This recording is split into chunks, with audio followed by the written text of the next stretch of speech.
Hey guys, welcome back to my YouTube channel. Today we will discuss about the classification of drugs. It is the topic of today's video. There are 6 types of classification of drugs in which the drugs are classified. First is alphabetical classification, taxonomical classification, morphological classification, pharmacological classification, chemical classification, and the last is chemotaxonomical classification. If we study it in the short, alphabetical classification वो होते हैं जो drugs के alphabet के according grouping की जाती है, जैसे कि डिक्शनरी में होता है। जो ए से जितने भी वर्ड्स होते हैं वो सबसे पहले होते हैं, फिर बी से होते हैं, फिर सी से होते हैं। इसी तरीके अल्फ़ाबेटिकल क्लासिफिकेशन में सारी ड्रग्स जो ए से होती हैं वो पहले होती हैं, बी से सारी ड्रग्स जो होती हैं वो बाद में होती हैं, सी से वो बाद में। एक अल्फ़ाबेटिकल ऑर्डर में होती हैं और उनका अल्फ़ाबेटिकल ऑर्डर सिलेक्ट किया जाता है उनके इंग्लिश नेम से या तो लैटिन नेम से, जिस भी नेम से वो ड्रग्स होती हैं। इससे इसको ढूँढने में आसानी होती है कि हमें पता होता है कि जैसे कोई ड्रग है उसका नेम अगर बी से है, बेंजोइड या फिर कुछ भी, तो हम लोगों को बी वाले सेक्शन में जाके ढूँढना है तो वो आसानी से मिल जाएगी। It was the easy way, but इसमें डिसएडवांटेज ये बोल सकते हैं कि इस क्लासिफिकेशन से हमें ये नहीं पता चलता था कि उस ड्रग का काम क्या है, मतलब उसका कौन से ट्रीटमेंट के लिए उस ड्रग का इस्तेमाल किया जाता है। Second is taxonomical classification. तो ये मेनली ये क्लासिफिकेशन इंडिकेट करता था फाइलम, क्लास, सब class, order, family, genus, species. जो फ्यू ड्रग्स की स्पीसीज़ हो गई, फाइलम हो गया, क्लास हो गया, सब क्लास हो गया, ऑर्डर हो गया, फैमिली हो गया, जीनस हो गया, इनके अकॉर्डिंग ड्रग्स को क्लासीफाई किया जाता था। जैसे कि एग्जांपल के तौर पे यहाँ पे देखिए, आप देख सकते हैं, जैसे जिम्नोस्पर्मी, देखो इसका क्लास हो गया, सब क्लास इसका मोनोकोटिलिडॉन्स हो गया, फैमिली इसकी एफेडरेसी हो गई, एंड ड्रग्स का नाम ड्रग है एफेड्रा। सेकंड आप देख सकते हैं राइस, व्हीट एंड मेज, इसका फैमिली ग्रामिनी है और इसका सब क्लास डाइकोटिलिडॉन है और ये एक एंजियोस्पर्मी क्लास की ड्रग है। ठीक है।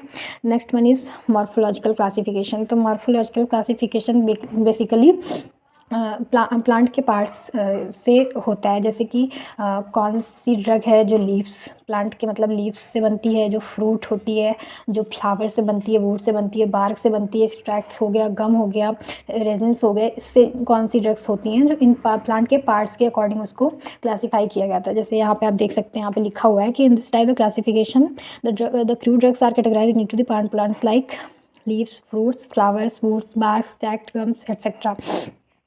मतलब कि इन ड्रग्स को प्लांट के पार्ट में डिवाइड कर किया गया है। जैसे कि ये देख सकते हैं आप एग्जांपल, जैसे कि कैसिया हो गया, सैंडलवुड हो गया, ये सब वुड्स होते हैं। तो ये प्लांट पार्ट मतलब वुड्स के पार्ट में सारी ड्रग्स वो लिखी जाएंगी जो कि प्लांट के वुड से बनी होती है। ड्रग्स जो बार्क से बनी होती हैं वो इसमें लिखी जाएंगी, जैसे अर्जुना हो गया, खिनकोना हो गया, सिनामोन हो गया, एंड फ्लावर्स में तो क्लोव हो गया, रोज़ हो गया, सैफरॉन हो गया। तो बेसिकली इसका मतलब यही है कि जो प्लांट पार्ट से बनी होती ड्रग्स होती हैं वो उन्हीं के प्लांट पार्ट के अकॉर्डिंग रखी जाती हैं, क्लासीफाई की जाती हैं। Next one is pharmacological classification.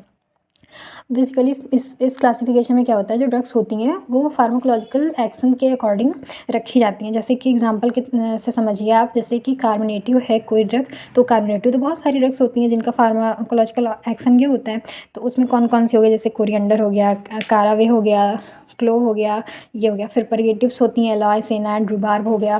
तो ये जो फार्माकोलॉजिकल एक्शन होता है हमारी ड्रग का, उसके अकॉर्डिंग ये क्लासीफाई की गई हैं कि कार्बोनेटिव सारी ड्रग्स जितनी कार्बोनेटिव होती हैं वो कार्बोनेटिव क्लास में लिखी जाएंगी, जो परगेटिव्स होती है परगेटिव क्लास में लिखी जाएंगी, जो कार्डियोट्रॉनिक्स मतलब हार्ट के लिए होती हैं वो अलग लिखी जाएंगी, जैसे डिजिटलिस हो गया, स्क्विल हो गया।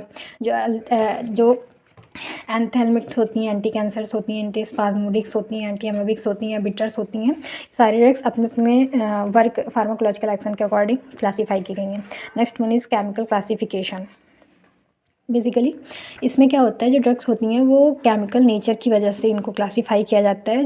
मतलब कि ड्रग्स का जो एक्टिव कॉन्स्टिट्यूएंट होता है उनके केमिकल नेचर पे इसको डिवाइड करते हैं। जैसे कि कौन कौन सी ड्रग्स ऐसी हो गई जो कि अल्कलाइड्स होती हैं, तो यहाँ पे देखो ये लिखा है, नक्स वोमिका हो गया, विंका हो गया, ओपियम हो गया, टी हो गया, ये सब हमारी अल्कलाइड्स होती हैं। तो ये अल्कलाइड्स वाले क्लास में, सारी ड्रग्स जो अल्कलाइड्स होती हैं वो अल्कलाइड्स वाले क्लास में लिखी जाएंगी। ग्लाइकोसाइड्स में डिजिटलिस हो गया, सेना हो गया, स्क्विल हो गया, लिपिड्स में कैस्टर ऑयल हो गया, पीनट ऑयल हो गया। तो बेसिकली ये अपने केमिकल नेचर की वजह से क्लासीफाई होती हैं। Last one is chemotaxonomical classification. It is not basically इसको पूछा नहीं जाता है, बस टाइप्स के लिए पूछा जाता है। फिर भी इन शॉर्ट अगर पढ़े तो ये एक रिसेंट अप्रोच है जो स्टडी की गई है क्लासिफिकेशन के लिए। यहाँ पे ड्रग्स को इक्वल इंपॉर्टेंस दी जाती है, जिस टैक्सोनॉमी और बायोजेनेसिस दोनों के लिए। It is not more important than these 5। ये पाँचों ड्रग्स में से कोई ना एक या दो ड्रग या तो 5 नंबर के क्वेश्चन में आएगी या तो 3 नंबर के क्वेश्चन में आएगी या फिर MCQ भी आ सकता है। तो this chapter is very important for the all D pharma first year students as well as the aspirants who are preparing for the government pharmacist exam. I hope this video will be helpful for you. Thank you and see you in the next video.